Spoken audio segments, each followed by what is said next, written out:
మొదటి తారీఖు నేను ఎందుకు అందరినీ పొమ్మన్నానంటే మా ఎమ్మెల్యేలని, ఎంపీలని, ప్రజాప్రతినిధుల్ని, అధికార యంత్రాంగాన్ని, మా కలెక్టర్ని, జాయింట్ కలెక్టర్ని అందరిని వెళ్ళమన్నాను.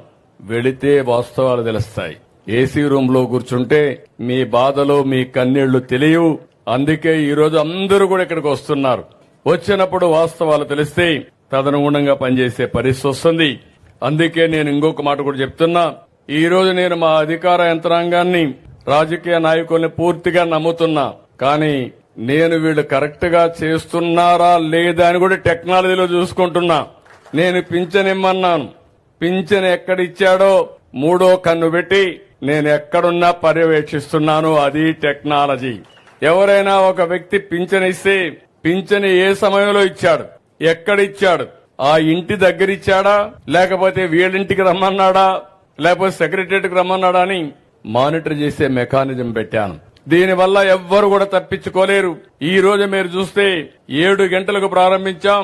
10-11 గంటలకు 10కే 80% పింఛన్లు డిస్ట్రిబ్యూట్ చేశారంటే మనస్ఫూర్తిగా అధికార యంత్రాంగాన్ని అభినందిస్తున్నా. పేదవాళ్లకు మీరు అండగా ఉండండి, మీకు తోడుగా నేను ఉంటానని అధికార యంత్రాంగాన్ని కూడా విజ్ఞప్తి చేస్తున్నా.